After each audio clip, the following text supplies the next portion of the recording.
Selamat pagi, siang, sore, dan malam semuanya. Perkenalkan, nama saya Ruben dan saya akan melanjutkan video saya sebelumnya terkait akuntansi. Dalam video ini saya akan membahas tentang jurnal penyesuaian, buku besar setelah penyesuaian, neraca saldo setelah penyesuaian, dan laporan keuangan seperti laporan laba rugi, laporan laba ditahan, laporan posisi keuangan, dan laporan arus kas. Pertama, saya akan membahas tentang jurnal penyesuaian. Sebelum saya mulai, saya sudah menambah akun-akun tambahan ke dalam COA untuk membantu proses pembuatan jurnal nanti, di mana saya akan membahas akun-akun baru yang akan muncul.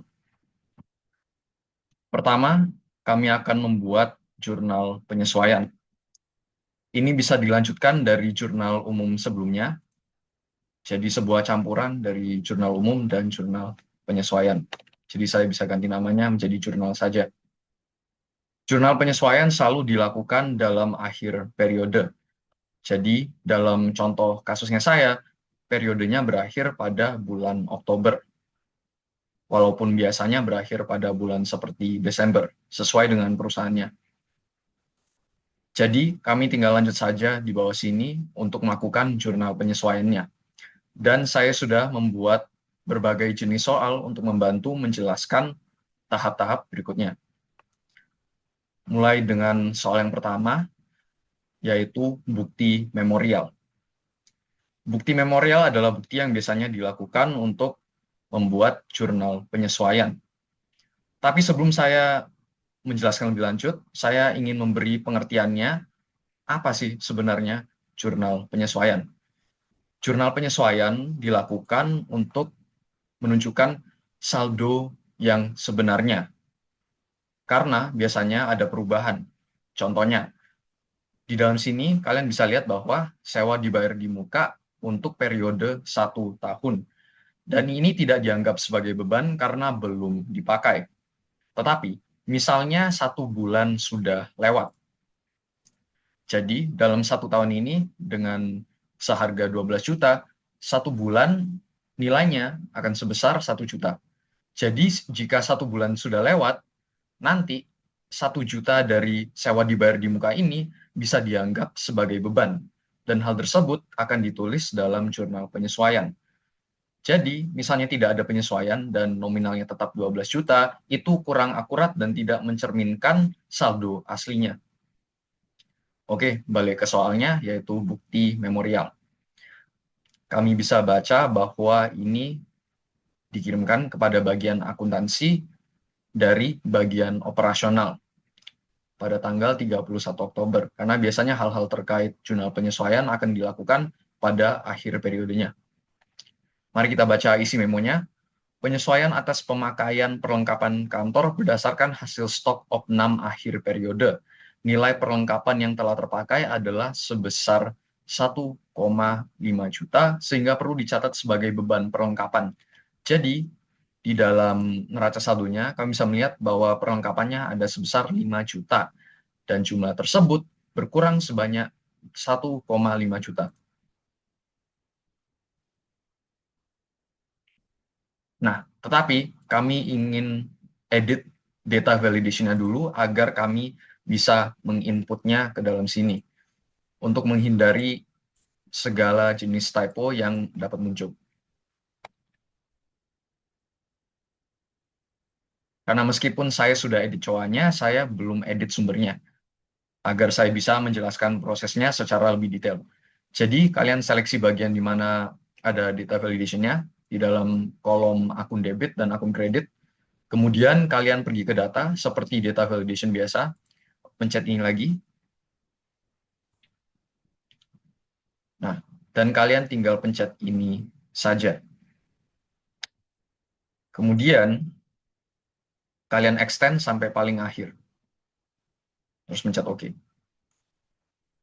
Jadi jika kalian tulis beban yang baru, karena rata-rata akun-akun yang baru muncul yang sebelumnya tidak ada adalah akun terkait dengan beban. Contohnya beban listrik atau beban penyusutan, ada banyak sekali. Tetapi dalam pertanyaan ini, yang ditulis adalah beban perlengkapan. Karena perlengkapannya sudah digunakan, jadi kami bisa menganggapnya sebagai beban. Jadi dalam debit, kami menulis beban perlengkapan karena jika bebannya menambah, akan masuk dalam kolom debit. Dan kemudian, sudah pasti perlengkapannya akan berkurang. Dan jika aset berkurang, nanti akan masuk dalam kolom kredit, karena perlengkapan merupakan akun aset. Dan untuk tanggalnya, itu akan pasti ditulis pada tanggal akhir bulannya. Jadi ini bisa di-copy saja, dan di dalam soalnya terdapat 7 transaksi. Jadi ini dapat di-copy 14 kali, karena setiap transaksi nanti ada 2 akun. 1, 2, 3, 4, 5, 6, 7, dan 8. Agar lebih rapi, kami bisa menambah bordernya seperti ini. Oke. Dan untuk nominalnya, seperti kami sudah membaca tadi, sebesar 1,5 juta. Dan sepertinya ini belum ada format currency-nya. Kami bisa sekali lagi pencet sini, pencet more accounting formats, simbol ininya diganti, dan ini bersifat opsional, tapi biasanya saya menggunakannya. Dan pada video sebelumnya saya menggunakannya juga, jadi untuk menjaga konsistensi saya akan melakukan itu juga. Dan keterangannya sekali lagi tidak wajib, tetapi biar lebih rapi dan lebih jelas kami dapat menulisnya. Jadi bisa singkat saja seperti penyesuaian atas perlengkapan yang dipakai. Kami juga sebaiknya memberi keterangan bahwa ini adalah penyesuaian, bukan seperti transaksi biasa.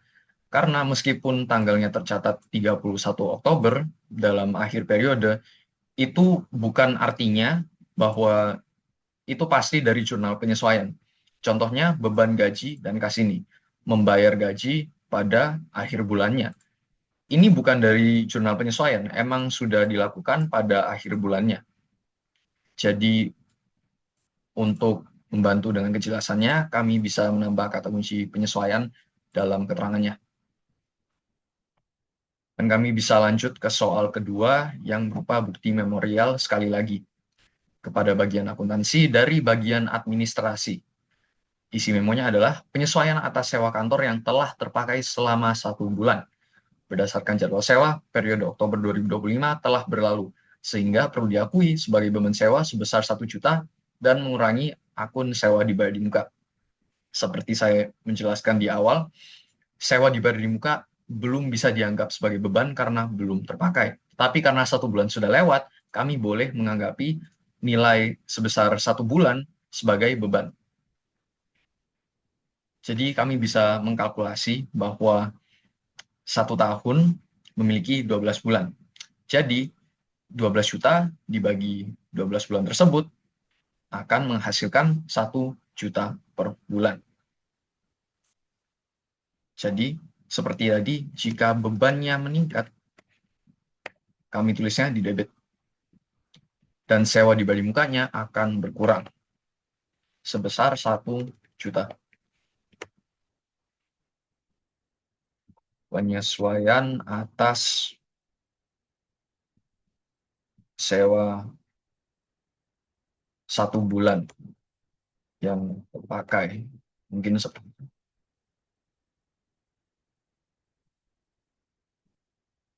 Mungkin bisa ditambah periode 1 bulan, tapi secara garis besar ini adalah keterangan transaksinya. Dan sekarang ke soal berikutnya yang dalam bentuk bukti memorial sekali lagi kepada bagian akuntansi dari bagian administrasi. Seharusnya ini keuangan ya. Sorry saya lupa edit karena di bawah sini kalian bisa melihat bahwa ini ditandatangani oleh bagian keuangan. Dan untuk membaca isi memonya, penyesuaian atas penyusutan peralatan untuk periode Oktober 2025 berdasarkan nilai peralatan sebesar 15 juta dan metode garis lurus dengan umur manfaat 5 tahun. Beban penyusutan bulan ini adalah 250.000. Oleh karena itu, perlu dicatat beban penyusutan serta penambahan akumulasi penyusutan peralatan sebesar 250.000. Oke, jadi peralatan yang kami punya diberi umur manfaat 5 tahun. 5 tahun dikali 12 bulan untuk melihat 5 tahun isinya berapa bulan aja sih, adalah 60 bulan. Dan jika 15 juta ini dibagi 60 bulan, hasilnya adalah 250.000. Jadi, kami bisa menganggapi bahwa ketika 1 bulan sudah lewat, nilai sebesar 250.000 dari peralatan tersebut akan berkurang. Karena semakin lama peralatan yang digunakan, sudah pasti kualitasnya akan menurun, tidak seperti baru ini. Jadi, ini namanya penyusutan. Dan karena sebagian peralatannya sudah dipakai, kami boleh menganggapinya sebagai beban. Jadi kami tulis beban penyusutan peralatan. Ini ada keterangannya karena beban penyusutan itu tidak hanya peralatan saja. Bisa hal-hal yang lain, tapi dalam kasus ini saya hanya menulis peralatan. Dan dalam kredit adalah akumulasi penyusutan peralatan. Untuk menjelaskan beban penyusutannya, intinya. Sebesar 250.000. Bisa ditulis penyesuaian atas penyusutan peralatan.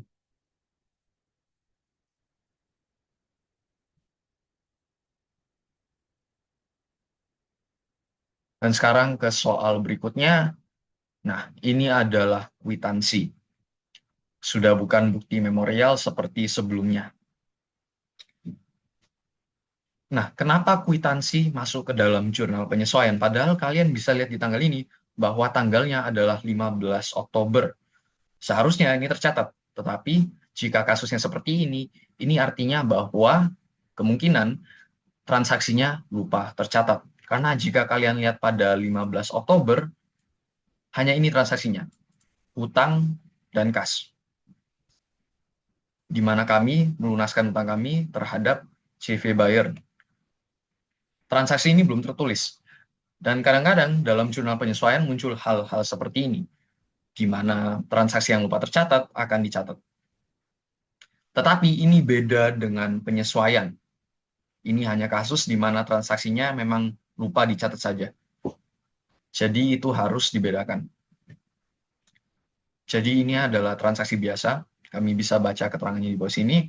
Pembayaran di muka atas jasa konsultasi keuangan yang akan dilaksanakan pada 15 November 2025. Oke, jadi karena konteks ini masih dalam tanggal 31 Oktober, jasanya belum dilaksanakan. Jadi kami bisa mencatatnya sesuai ini juga. Pembayaran di muka dan kas. Seperti biasa, kasnya akan masuk di dalam kolom debit dan pendapatan diterima di muka akan masuk dalam kolom kredit. Karena itu berupa sebuah liabilitas. Sebesar 6 juta.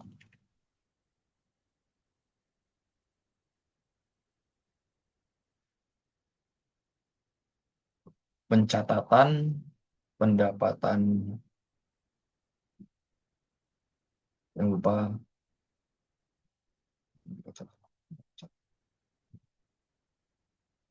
kami tidak boleh menulis penyesuaian karena ini beda dengan penyesuaian. Ini emang hal yang lupa dicatat. Jadi sebaiknya kami tidak menggunakan kata kunci penyesuaian untuk hal ini. Oke, dan ke transaksi berikutnya, sebuah invoice. Mari kita baca keterangannya dulu.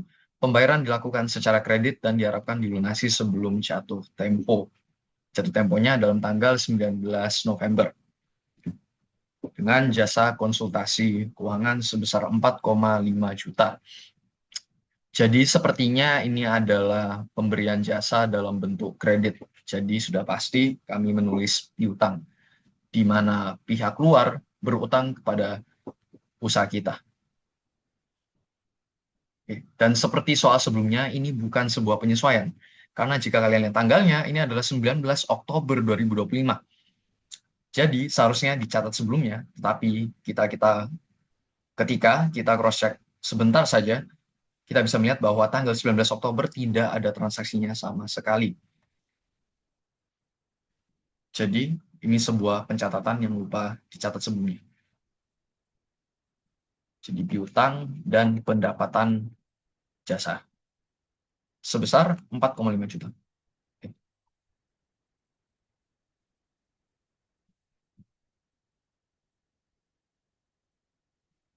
Pencatatan dan jasa secara kredit yang lupa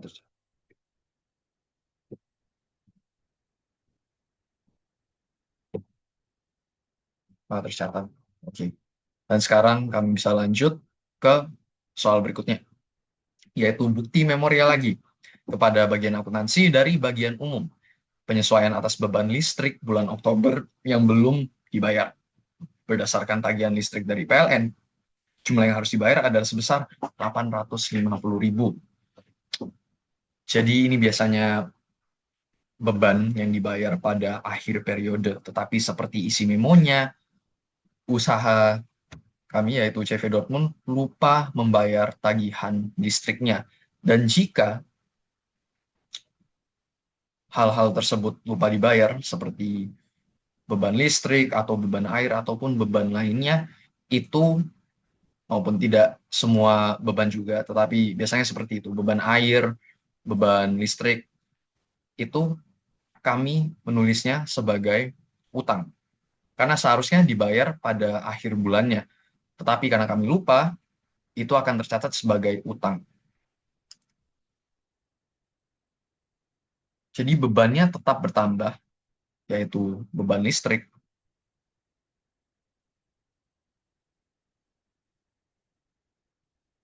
tetapi utangnya yang tambah. Karena jika kami membayarnya, kami bisa menulis kas saja, karena kasnya berkurang. Tetapi karena kami lupa membayarnya, yang bertambah adalah utang listriknya.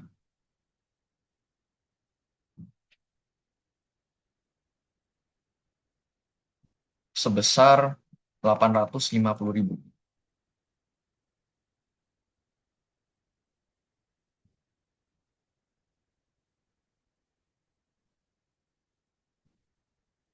Atas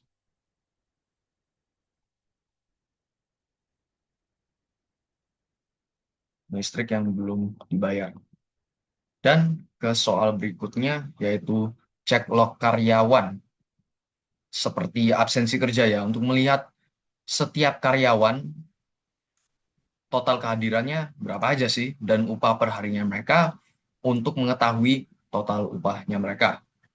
Dan pada iris ini kami bisa melihat status pembayarannya, bahwa sudah dibayar atau belum dibayar. Nah, dan yang sudah dibayar ini sebesar 4,5 juta, tetapi ada 1 juta yang belum dibayar. Ini cocok sesuai dengan video sebelumnya, di mana beban gaji sudah dibayar sebesar 4,5 juta, tetapi ternyata ada freelance support yang belum dibayar. Jadi, karena periodenya udah berakhir, beban tersebut akan dicatat sebagai utang, di mana beban gajinya tetap naik, tetapi sumbernya bukan kas, tetapi utang, sebesar 1 juta.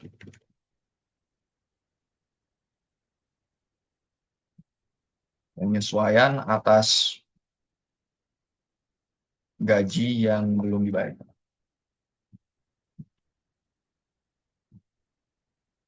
Terus sepertinya ada satu transaksi lagi, tetapi di sini sudah tidak ada, kecuali saya salah input. Karena kami bisa melihat bahwa ada 7 soal, jadi sudah pasti seharusnya cocok. Tapi saya ingin cross-check karena jaga-jaga ada transaksi yang saya lupa catat. Karena dimulai dari beban gaji dan kas. Oke, jadi 1, transaksi 2, 3, 4, 5, 6, 7. Jadi ini kelebihannya.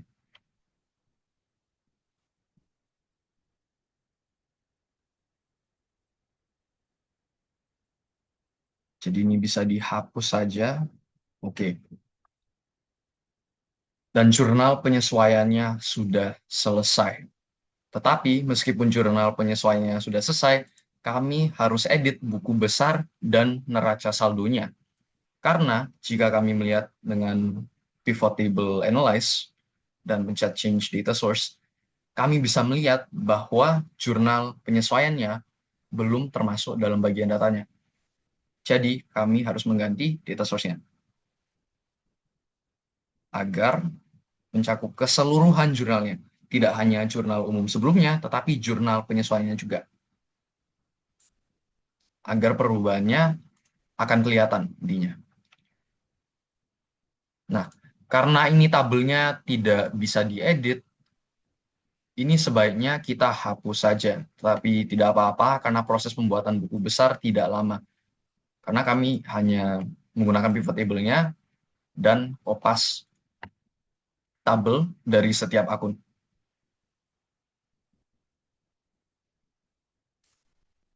Nah, dan kami bisa lihat akunnya sudah banyak sekali dibanding sebelumnya. Tetapi seperti biasa kami ingin mengurutkannya sesuai COA. Jadi dari yang paling awal yaitu kas. Jadi seperti biasa tinggal di copy dan di paste. Oke. Dan kami tinggal memberi keterangan akun kas. Dan ke akun berikutnya yaitu piutang. Seperti biasa tinggal kami copy saja dan paste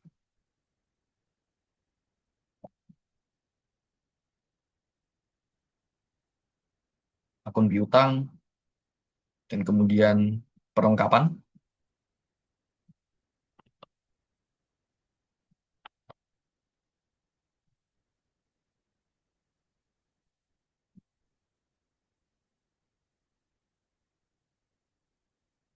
Kemudian peralatan.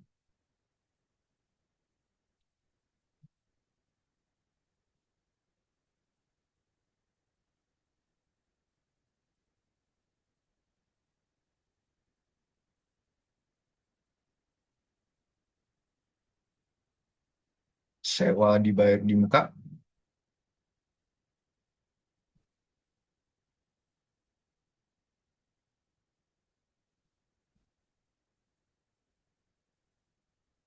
Dan kalian bisa lihat bahwa dari sewa dibayar di muka langsung loncat ke hutang.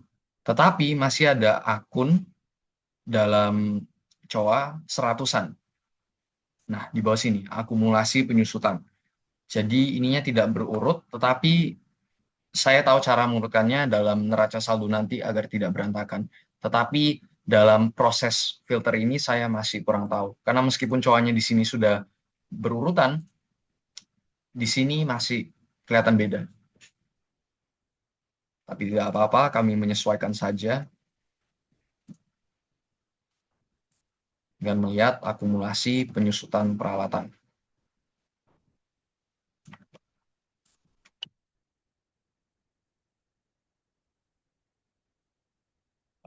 Peralatan.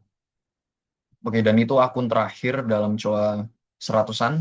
Jadi kami bisa melanjut ke akun-akun liabilitas.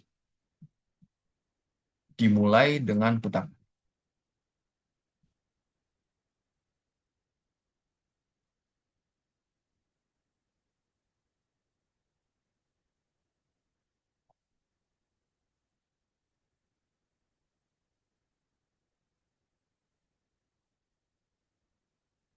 Dan kemudian pendapatan diterima di muka.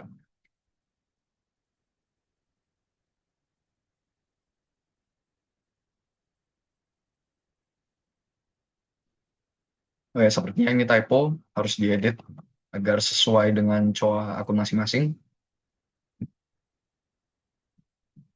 Dan kemudian utangnya masih ada lagi meskipun kelihatan sudah berakhir. Ini tinggal scroll untuk melihat utang listrik dan utang gaji.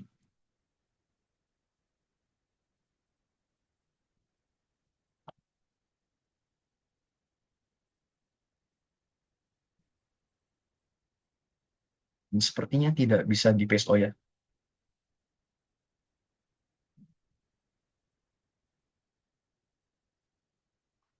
dan utang gaji. Karena seharusnya hutangnya ditulis lebih spesifik, tidak seperti ini, tetapi ini hasilnya dari video sebelumnya saya, di mana proses pembuatannya masih lumayan simple dan akunnya tidak terlalu spesifik atau kompleks. Tetapi karena ini kami menggunakan data-data dari video sebelumnya, jadi terpaksa menggunakan nama akun tersebut. Dan hutang gaji, oke. Akun liabilitas terakhir ya. Kemudian modal dan dividen.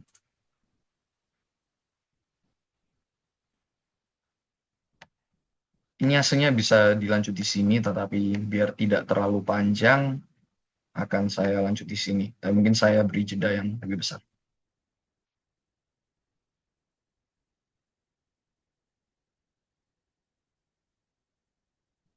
Akun modal dan akun dividen.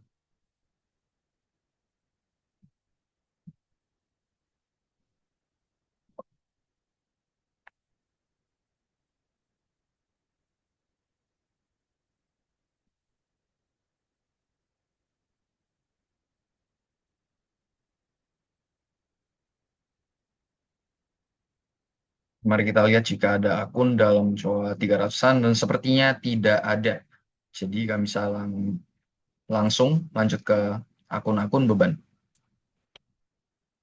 yang diawali dengan beban gaji.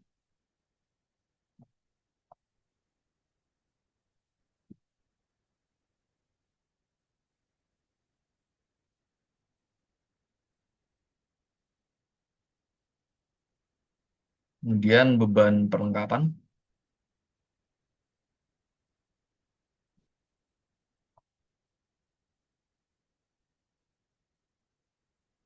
dan cowoknya saya lupa tulis.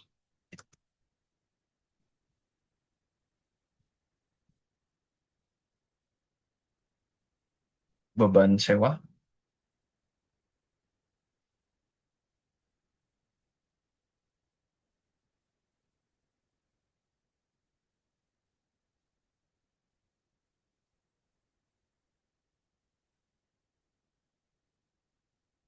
beban penyusutan, dan beban listrik.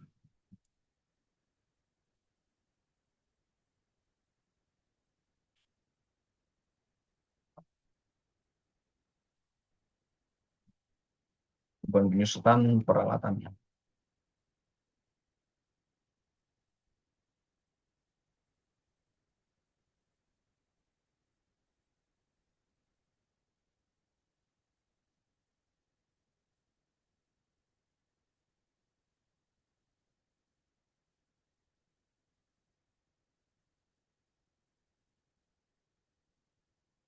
Oke, dan itu adalah beban yang terakhir. Jadi kami bisa langsung lanjut ke pendapatan jasa. Akun terakhir yang kami perlu catat. Akun 501 pendapatan jasa.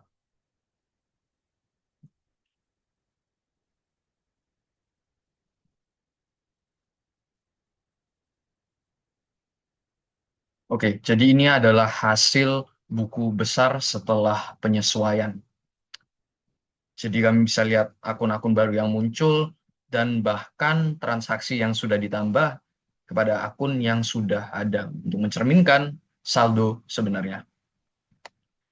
Nah, setelah buku besar, kami harus edit neraca saldonya.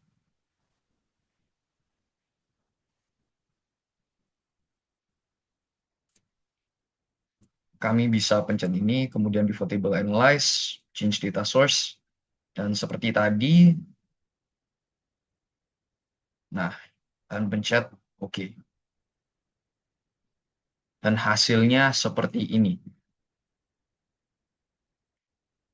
Nah, dan kalian bisa lihat bahwa seperti proses filternya, ini tidak berurut.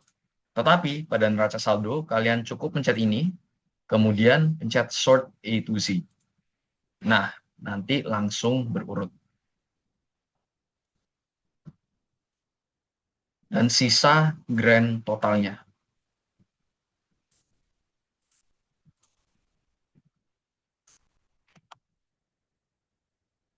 Total atau cukup total saja juga boleh.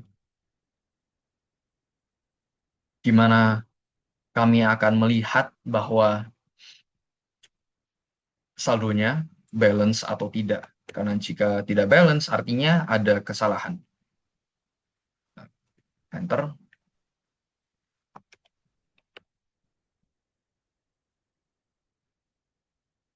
Dan semoga saja balance. Oke, jadi hasilnya balance dan kami bisa lanjut ke tahap berikutnya. Tetapi agar lebih rapi, saya akan membuat formatnya lebih bagus.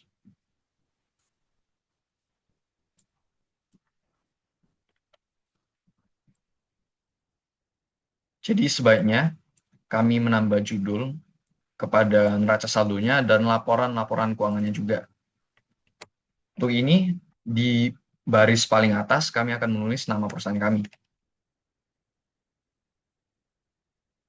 Dan bawahnya adalah nama atau judul tabelnya.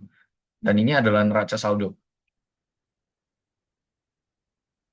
Tapi agar lebih spesifik, kami bisa menulis neraca saldo setelah disesuaikan. Dan di bawahnya kami tulis periodenya, yaitu per 13 Oktober 2025. Nah, dan ini sudah cukup bagus dan cukup rapi, kami bisa lanjut ke laporan keuangan. Saya akan memulainya dengan membuat laporan laba rugi. Proses pembuatan laba rugi cukup simpel karena kami hanya melihat pendapatan jasa dan beban-bebannya, di mana kami mentotalkan pendapatannya, karena dalam perusahaan biasanya sumber pendapatannya tidak hanya pendapatan jasa, biasanya ada pendapatan yang lain, misalnya pendapatan jasa, pendapatan sewa, pendapatan bunga bahkan. Jadi tidak hanya satu akun, tetapi dalam kasus saya hanya ada ini. Tapi sebelum itu saya akan membuat template-nya. Dan setelah pendapatannya ditotalkan, kemudian kami akan mentotalkan total bebannya. Setelah itu, kami akan mengurangi total bebannya dari total pendapatannya untuk menemukan laba bersihnya. Dan jika rugi, kami akan menulisnya sebagai rugi bersih. Di sini kami bisa menulis laporan laba.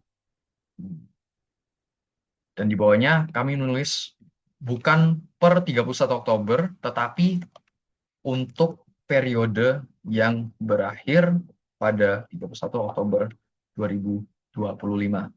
Alasannya ditulis seperti ini dan tidak seperti ini, karena akun-akun yang akan dibahas dalam laporan laba rugi dan juga laporan berikutnya, yaitu laporan laba ditahan, akunnya akan ditutup pada akhir periodenya. Akun-akun yang berupa pendapatan, beban, dividen, ataupun priva. Itu selalu akan ditutup pada akhir periodenya, karena nanti akan ditulis dalam bentuk yang lain, yaitu laba ditahan. Biasanya laba ditahan juga muncul di sini, tetapi karena dalam konteks kasus ini usahanya baru mulai, laba ditahannya sudah pasti masih belum ada. Karena nanti laba ditahan akan baru ditulis ketika membuat jurnal penutup, yaitu tahap yang dilakukan setelah menyelesaikan laporan keuangan. Sedangkan akun-akun aset, liabilitas, dan ekuitas, misalnya kas, piutang perlengkapan untuk aset dan utang listrik, utang gaji, pendapatan diterima di muka untuk liabilitas, dan juga modal untuk ekuitas, itu tidak akan hilang. Karena pendapatan dan beban itu akan riset setiap periode untuk melihat dan membandingkan setiap periode pendapatan dan beban tingkatnya seberapa sih. Karena itu merupakan bagian dari kegiatan operasional, yaitu aset lancar. Tidak seperti misalnya peralatan. Karena meskipun periodenya berakhir, peralatannya pasti masih ada. Hal yang berubah ya hanya nilainya dari penyusutan misalnya. Tetapi itu akan tetap berlanjut. Oke, sekarang kami bisa lanjut membuat laporan laba rugi. Seperti saya bilang, pertama kami harus menulis pendapatan. Dan kami bisa langsung copy saja, sebaiknya tidak diketik karena nanti kemungkinan ada typo, jadi biar lebih enak di copy dan paste saja. Dan di bawah sini, karena sudah tidak ada pendapatan yang lain, kami tulis total pendapatan. Meskipun hanya satu, agar mengikuti format kami sebaiknya tetap menulis ini. Dan kemudian beban. Dan kami tinggal copy saja dan paste.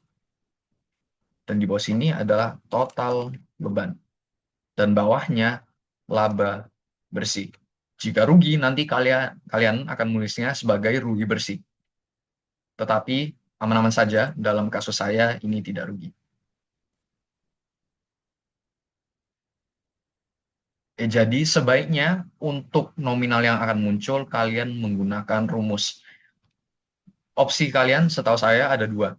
Bisa menggunakan SUMIF atau VLOOKUP. Tetapi saya terbiasa menggunakan SUMIF. Jadi saya akan menjelaskan cara penggunaan rumus SUMIF ini. Pertama, kalian tentu saja menulis seperti ini, kemudian buka kurung. Kalian bisa lihat range, kriteria, dan sum range. Nah, saya akan menjelaskan prosesnya dulu. Pertama, kalian ingin range-nya di sini. Jadi, setiap akun yang muncul di neraca saldo. Cukup diseret saja, kemudian pencet koma. Kemudian kriterianya. Jadi, dari range tersebut, apa yang ingin dicari? Pasti saja kami ingin mencari akun yang ada di sini, pendapatan jasa. Jadi, tinggal diklik saja, kemudian koma lagi. Nah, dan sum range. Jadi, rumus ini akan mencari pendapatan jasa dari list ini.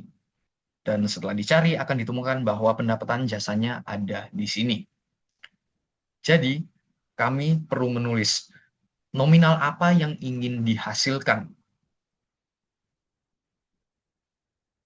Tetapi debit dan kredit tidak boleh digabung.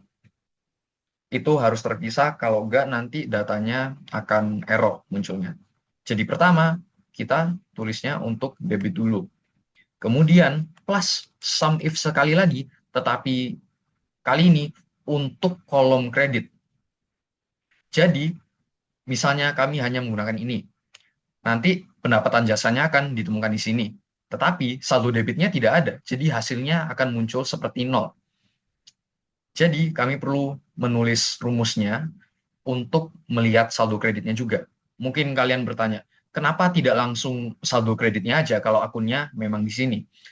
Itu karena kami ingin menggunakan rumus ini untuk setiap akun nanti. Tidak hanya untuk laporan laba rugi, tetapi untuk laporan-laporan berikutnya juga. Yang paling relevan akan muncul di laporan posisi keuangan, karena itu akunnya banyak sekali.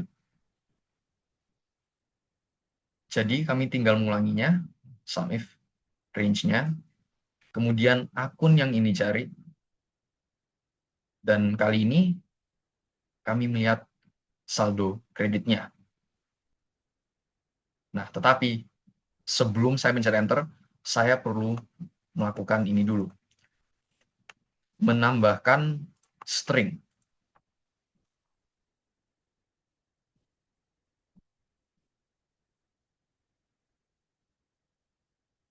Mungkin kalian bertanya, apa fungsinya string? Jika kalian copy rumus ini kepada sel di bawahnya misalnya, nanti isinya akan ikut turun. Nanti saya akan jelaskan. Jika saya pencet enter, nah 22.500.000. Nah, sini sudah sesuai ya, tapi biar lebih rapi, kami bisa edit format currency-nya seperti ini. Oke. Nah, jika saya copy ini dan paste, nah, kami bisa melihat ketika membanding dua rumus ini, hanya terdapat satu perbedaan, yaitu ini. Dalam ini kami melihat bahwa ini adalah F8, tetapi di sini F5. F5 adalah akun yang di sini dan F8 adalah akun yang di sini. Jadi rumusnya akan selalu mengikuti selnya. Ini bagus ketika kami ingin menyesuaikan kepada akun-akun yang berbeda. Tetapi untuk melihat range-nya, jika kami tidak menambahkan string dan copy rumusnya ke bawah, nanti range-nya akan ikut turun juga. Tetapi kami ingin range-nya agar tetap di sini, karena tabelnya pasti tidak akan bergerak lah ya, akan pasti di situ terus. Jadi sudah cukup seperti itu. Jadi kami tambah string-nya untuk range-nya, tetapi untuk apa yang ingin dicari, karena itu pasti akan berubah untuk setiap akun, itu kami tidak menambahkan string-nya.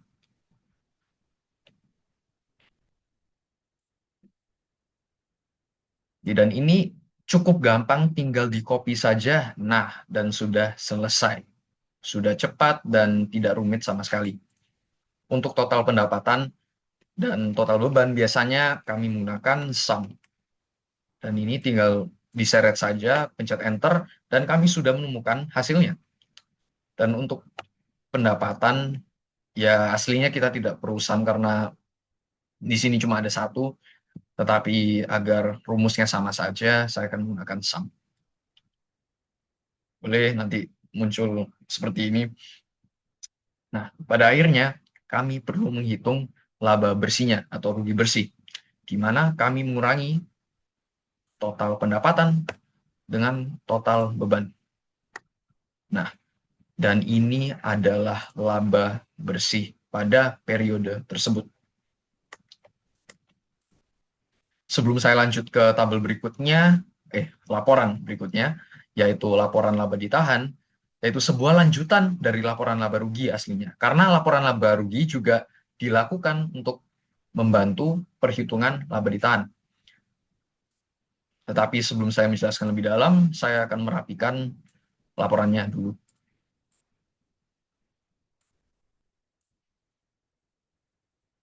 Oke. Dan saya bisa mulai proses pembuatan laporan laba ditahan.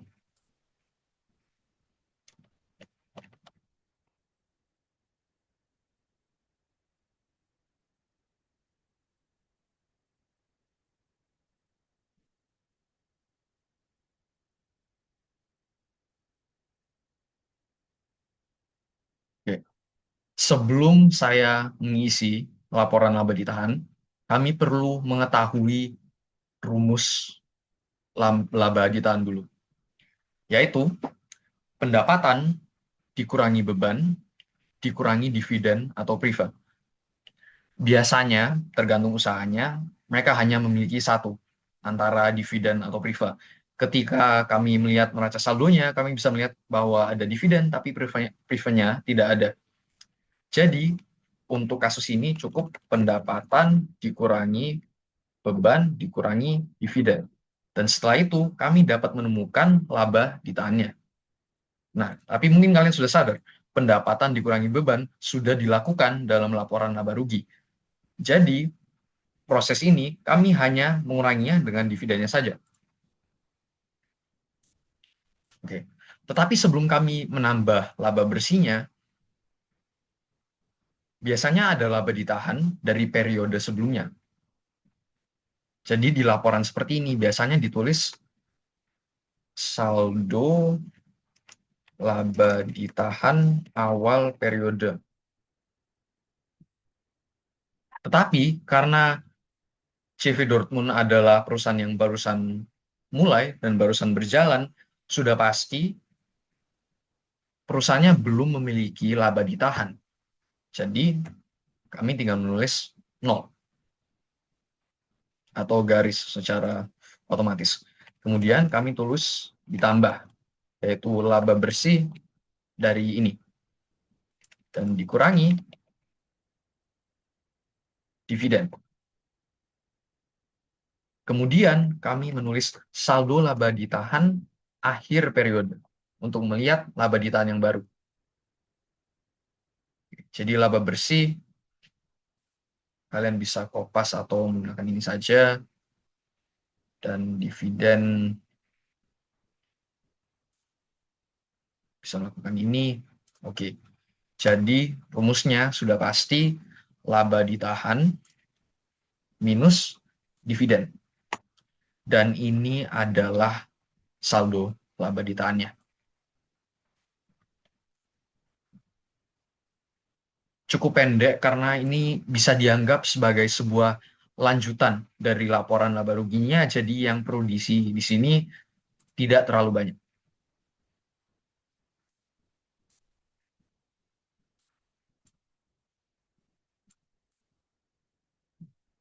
Kemudian kami akan membuat laporan posisi keuangan. Dan ini laporannya lumayan besar.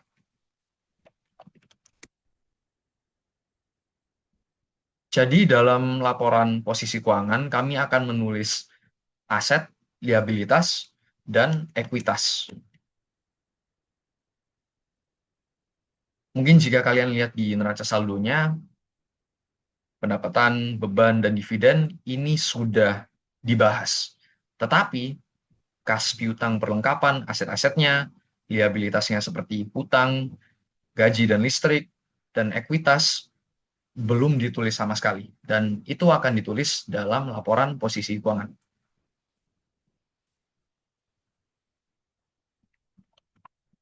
Dan ini seperti neraca saldo akan ditulis seperti ini.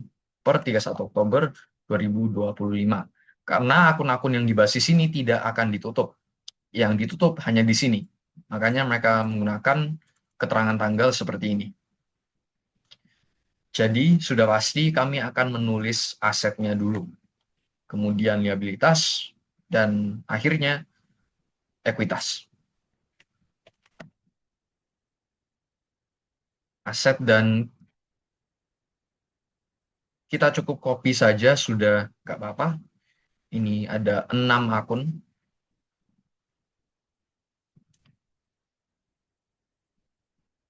Nah, tetapi sebaiknya peralatan dan akumulasi penyusutan peralatan berdampingan. Karena kalian bisa melihat bahwa saldo peralatannya sebesar 15 juta. Mari kita tulis sementaranya saja. Tetapi di penyusutannya sebesar 250.000. Nah, jadi nilai asli peralatannya belum tertulis. Karena ini harus dikurangi dari sini dulu. Baru kami boleh menganggapinya sebagai nilai peralatan aslinya.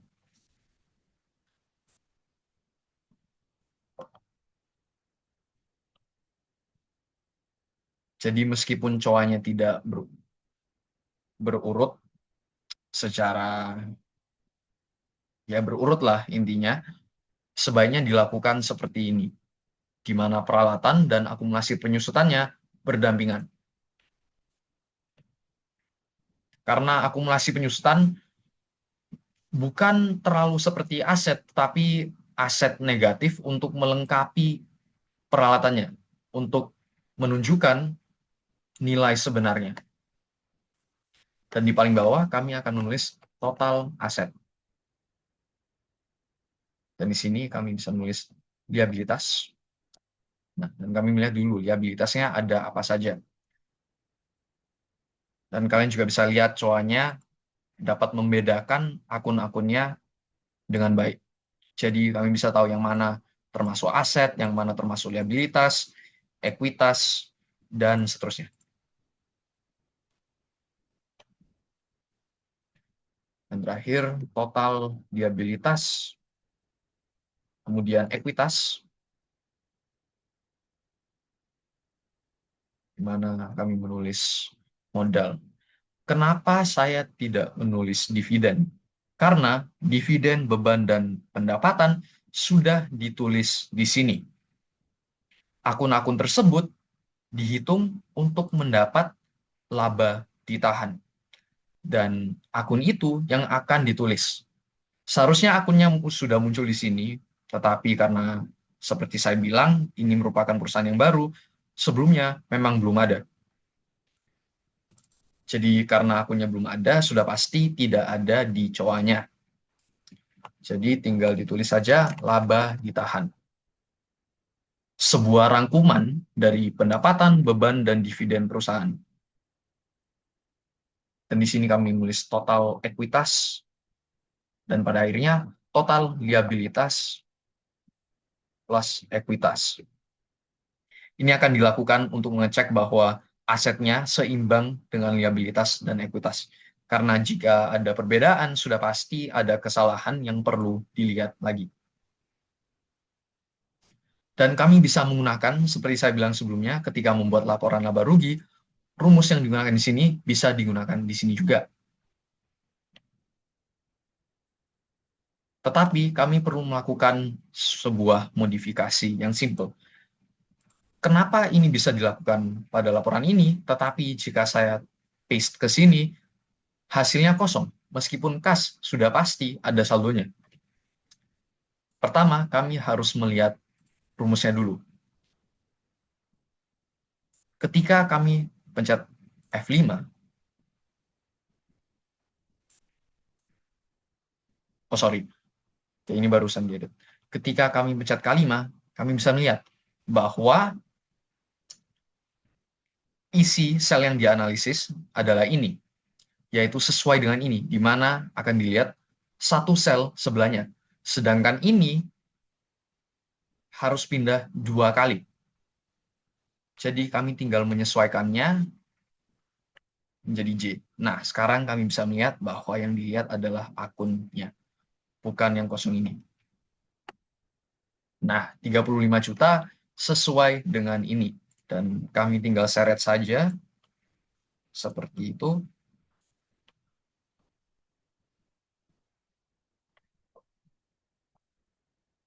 Dan untuk laba ditahan, karena tidak ada di neraca saldonya, kami bisa kopas atau tulis saja.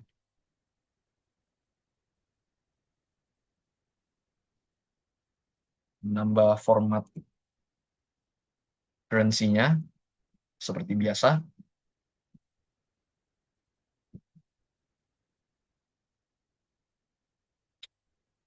Oke, oke. Mungkin kalian berpikir, oh ini sebenarnya saya delete. Kenapa saya memberi jeda di sini? Bukannya lebih efisien jika saya langsung menulisnya di sini saja? Karena kan lebih rapi juga. Karena ini akan digunakan untuk peralatan dan akumulasi penyusutan. Karena kami belum menghitung nilai peralatan sisanya. Jadi, karena ini jedanya hanya satu sel, kami bisa menggunakan rumus yang ini. Nah, sudah muncul. Dan ini juga. Kemudian, kami cukup melakukan ini. Peralatan dikurangi akumulasi penyusutan. Nah, dan SEO di buka bisa, ya, seperti itu. Ini dipisah karena ketika menghitung sumnya, kami tinggal seret saja. Dan kami sudah menemukan hasilnya. Ketika ini dijadiin satu, di mana ini 15 juta, nanti 250.000, nanti total dari dua sel ini akan menjadi 15 juta 250.000. Sedangkan seharusnya ini dikurangi dari ini. Jadi kami memisahkannya dulu untuk mengetahui nilai asli peralatan itu sebenarnya berapa sih sekarang. Dan sekarang kami melihat liabilitas. Oke. Dan cukup menggunakan sum aja, seret, enter, dan untuk ekuitas juga, dan total liabilitas dan ekuitas untuk melihat bahwa total asetnya sesuai dengan liabilitas dan ekuitasnya, sesuai dengan persamaan dasar akuntansi. Dan semoga ini benar, karena jika ada kesalahan, karena tidak balance, kami harus melihat dan memeriksa kesalahan yang ada. Nah, dan kami bisa melihat bahwa pada akhirnya hasilnya balance. Dan kami bisa merapikannya untuk highlight persamaannya lah intinya.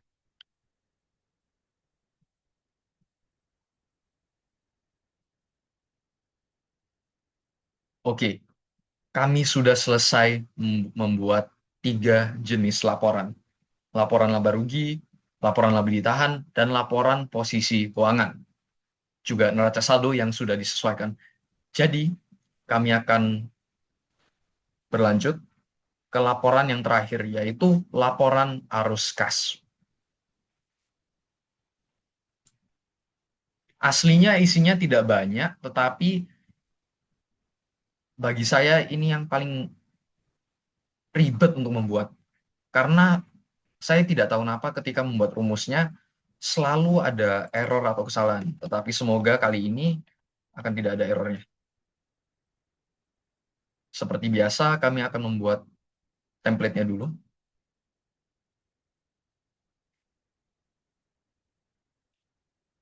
Laporan arus kas.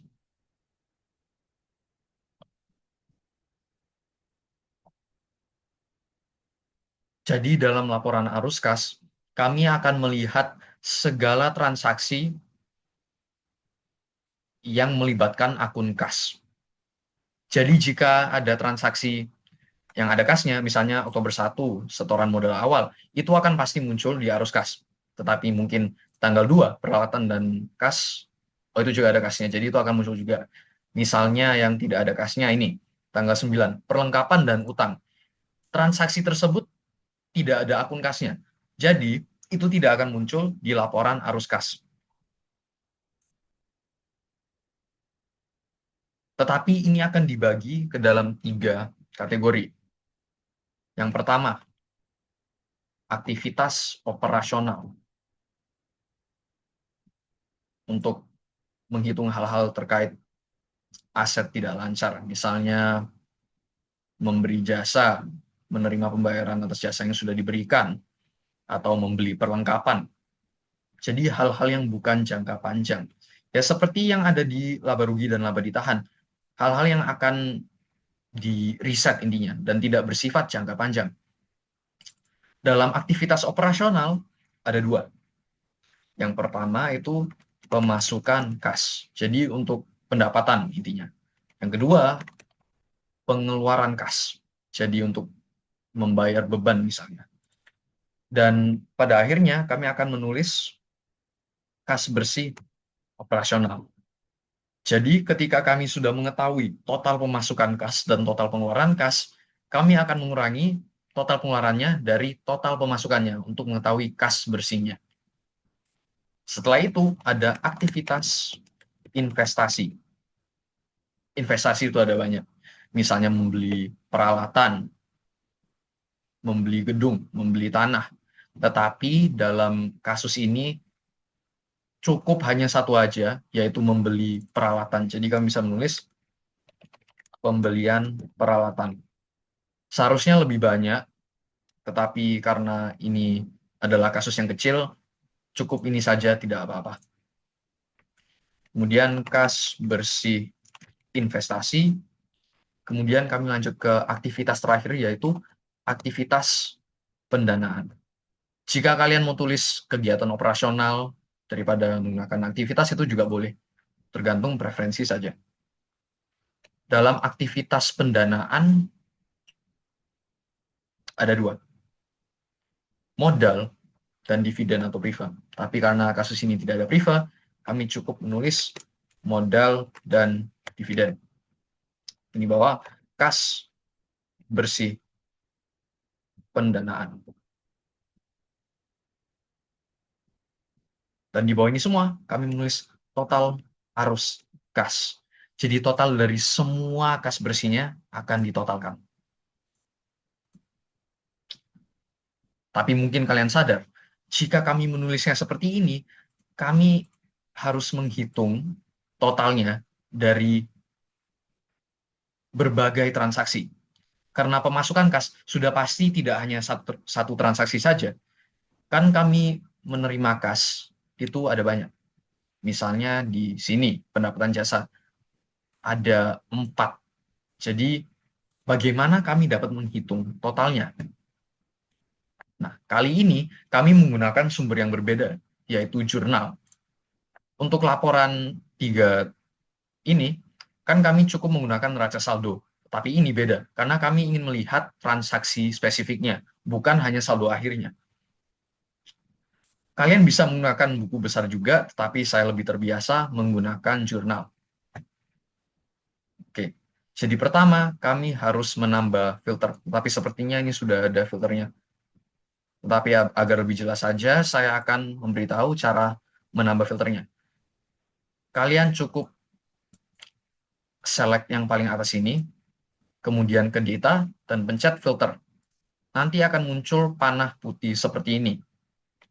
Nah, dan ini salah satu fungsi kolom akun di bagian akhir ini. Jika kalian pencet ini, matikan select all, dan pencet kas, nanti akan muncul segala transaksi yang terkait dengan kas. Jadi, transaksi yang tidak melibatkan kas akan difilter. Jadi, sudah tidak ada. Nah, tetapi kami ingin mengetahui apakah transaksi ini akan masuk dalam operasional, dan jika operasional, apakah pemasukan atau pengeluaran, apakah masuk investasi, yaitu hanya peralatan. Dan kemudian pendanaan yang berupa modal dan dividen. Nah, dan itu salah satu fungsinya keterangan. Karena tanpa melihat bukti transaksinya, kami cukup membaca ini saja dan kami bisa mengetahui ini itu akan masuk dalam bagian yang mana. Mari kita lihat satu persatu. Setoran modal awal perusahaan sudah pasti akan masuk modal. Kami bisa memberi keterangan di sampingnya yang akan membantu dengan rumus yang akan digunakan. Jadi kami wajib memberi keterangan. Pembelian peralatan kantor secara tunai, yaitu berupa investasi, karena peralatan bersifat jangka panjang. Kemudian pembelian perlengkapan kerja secara tunai. Oke, jadi ini bisa termasuk beban, kami cukup menulis B saja. Pembayaran sewa untuk periode 1 tahun ke depan. Pembayaran sewa periode 1 tahun ke depan. Ini bisa dianggap sebagai operasional atau investasi tergantung konteksnya.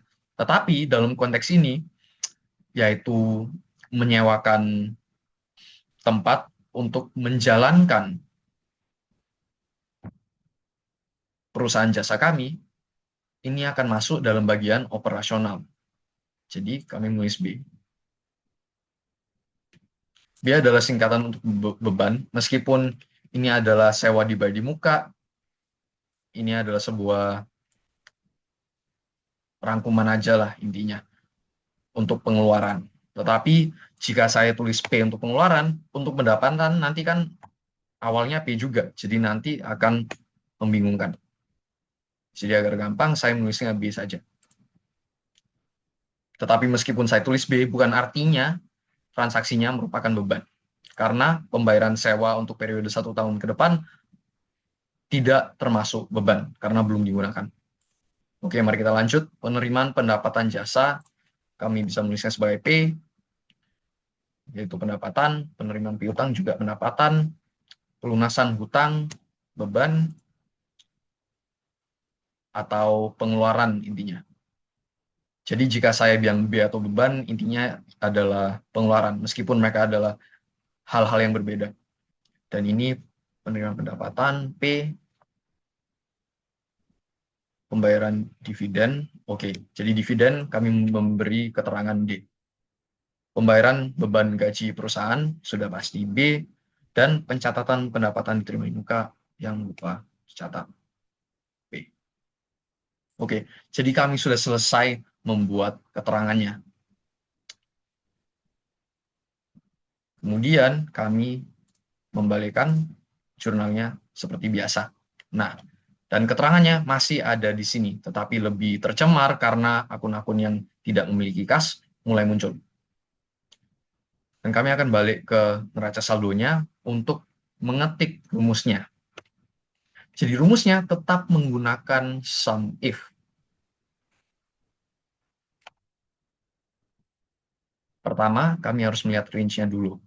Nah, untuk range-nya, kami cukup mengambil keterangannya saja. Jadi tidak perlu seluruh tabelnya seperti di neraca saldo untuk laporan laba rugi, laba ditahan, dan posisi keuangan, itu kami kan hanya melakukannya untuk bagian akunnya, bukan saldo debit, bukan saldo kredit, untuk mencari keterangannya. Jadi, dari kolom keterangan tersebut, kami ingin mencari untuk pemasukan kas jadi P, yaitu pendapatan. Kemudian yang ingin dihasilkan. Nah, ini enaknya. Karena kami tahu bahwa P adalah pendapatan, sudah pasti nanti akan muncul di kolom debit, karena kasnya akan bertambah. Jadi, kami cukup menggunakan kolom debit. Kolom kreditnya tidak perlu. Meskipun itu juga bermanfaat. Karena jika kalian menambahkan rumusnya, misalnya seperti tadi, tambah samif lagi, dan di copy, terus ditambah untuk kolom kredit, itu bisa di copy untuk hal-hal berikutnya, seperti pengeluaran. Karena pengeluaran kan pasti kasnya akan masuk di dalam kolom kredit. Dan itu rumusnya tinggal di copy, dan hasilnya akan memunculkan yang benar.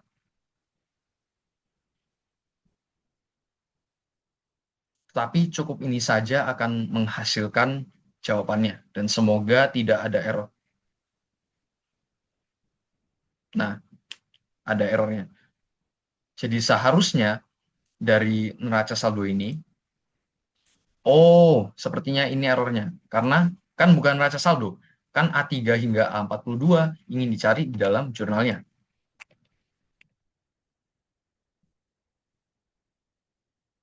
Jadi jika saya edit ini, nah, itu baru memunculkan hasil yang benar, 24 juta. Mungkin kami ingin mengkonfirmasi dulu ya. Kami bisa melakukan filternya lagi, membuka kas, dan kami coba menghitung transaksi pendapatan. Oke, jadi ada 1, 2, 3, dan 4. Jadi 4 yang ini ya. Ada 8 juta, oke. 8, 6, 4, 8, 6, 4, 6. 8 tambah 6 itu sudah pasti 14. Ditambah 4 jadi 18. Ditambah 6 jadi 24. Jadi hasilnya sudah sesuai.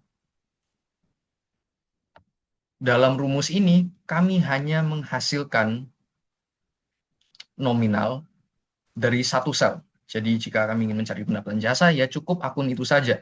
Karena pendapatan jasa ya hanya satu. Tetapi meskipun ini rumus yang sama, ini menghitung lebih dari satu sel. Jadi pokoknya dari kolom keterangannya akan dicari P. Dan baris yang memiliki P itu lebih dari satu.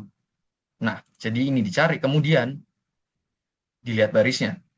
Kemudian debitnya diambil dan dijumlahkan dengan baris-baris yang lain yang memiliki keterangan P. Tetapi ini bisa dilengkapi juga seperti rumus-rumus sebelumnya. Aslinya ini bisa di-copy sih. Jadi seperti ini. Nah, seperti itu.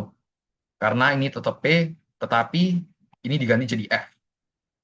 Karena kolom kredit berada di sebelahnya. Tetapi jangan lupa, range-nya sebaiknya tetap sama. Jadi, kami ingin menambah string.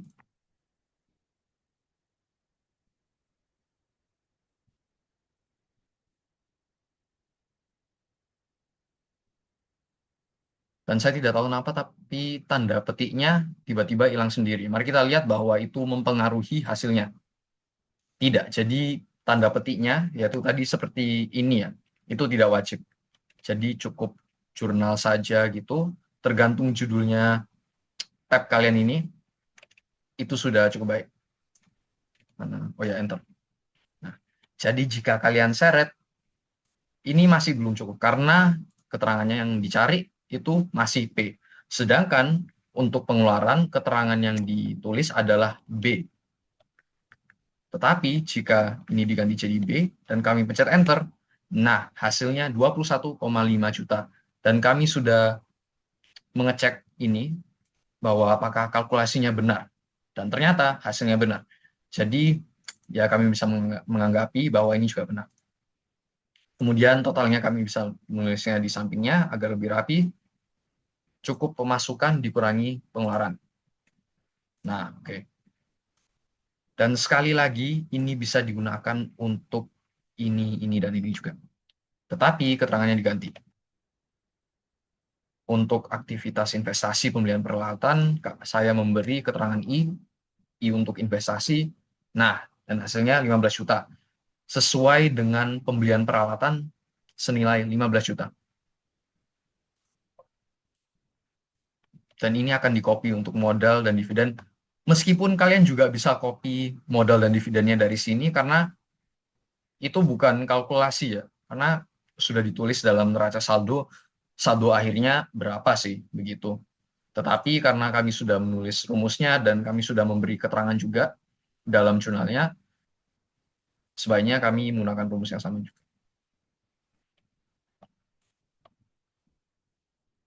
Untuk modal, kami memberi keterangan M. Nah, dan untuk dividen, kami memberi keterangan D. Baik. Dan sekarang kami menghitung kas bersihnya. Ini cukup ini saja sih. Udah, bukan sum. Modal dikurangi dividen. Oke. Dan ini bisa di bold. Kemudian kami bisa melihat total arus kasnya dari kas bersih operasional, kas bersih investasi, dan kas bersih pendanaan. Dan total arus kasnya adalah 65 juta rupiah.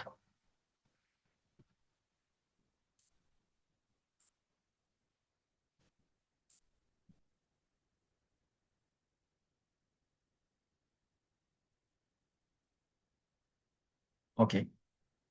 Dan itu adalah seluruh proses pembuatan jurnal penyesuaian hingga laporan keuangan.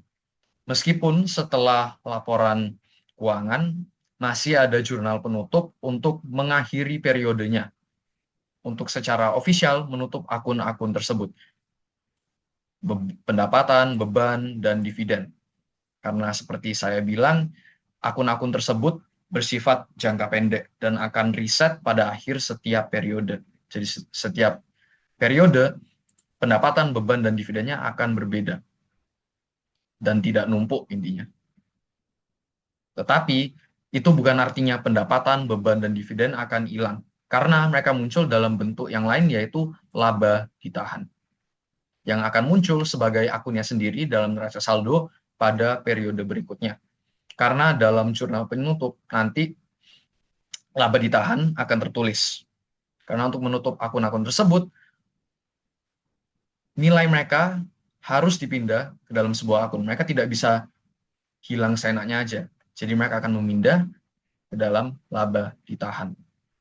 Dan jika laba ditahan muncul di jurnal penutup, secara otomatis akan muncul di neraca saldo berikutnya.